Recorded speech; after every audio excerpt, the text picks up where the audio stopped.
সারা দেশেই মধুপুরের আনারসের বেশ সুনাম রয়েছে। কলা চাষের জন্যও বিখ্যাত উপজেলাটি।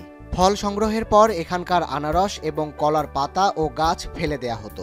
অনেকে আবার ফেলে দেয়া পণ্য ব্যবহার করতেন গবাদি পশুর খাদ্য হিসেবে।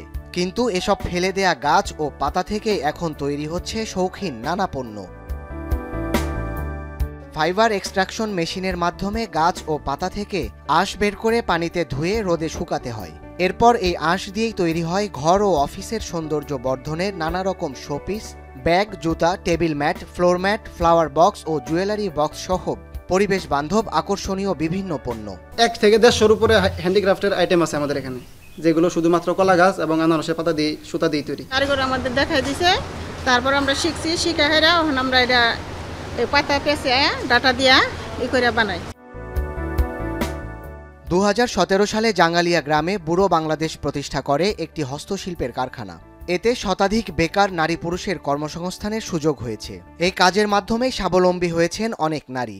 আগে বর্তমানে কোনো কাজ করতাম না, বেকারই আসছিলাম। এখন ওই যে হুগলার পাতা প্লেসমেন্ট বানাই, আবার বেনি রশি দিয়ে প্লেসমেন্ট সেলাই করি। সংসারে একটু অভাব অনটন থাকে, এখন করতেছি, মোটামুটি সংসারও ভালো চলতেছে, নিজেরও ভালো লাগে, সময় কাটে।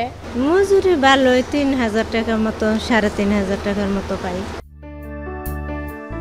প্রশিক্ষণের মাধ্যমে এসব পণ্য তৈরি করে অর্থনৈতিকভাবে পিছিয়ে পড়া মানুষদের স্বাবলম্বী করা হচ্ছে।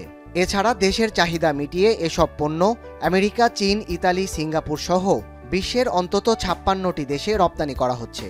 তবে সরকারি সহযোগিতা পেলে এসব পণ্যের উৎপাদন বাড়ানো এবং সরাসরি রপ্তানির সুযোগ পেলে জিডিপিতে বড় অবদান রাখা সম্ভব।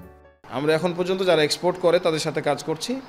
আমাদের এটা হয়তো আগামী জানুয়ারি ফেব্রুয়ারি থেকে আমরা সরাসরি নিজেরাই এক্সপোর্ট করা শুরু করব। গভর্নমেন্টের যে অর্গানাইজেশনগুলো আছে, স্টেক হোল্ডারগুলো আছে, তারা যদি কোলাবোরেটলি আমাদের সাথে কাজ করে তাহলে আমরা সরাসরি জিডিপিতে ভালো কন্ট্রিবিউশন করতে পারব।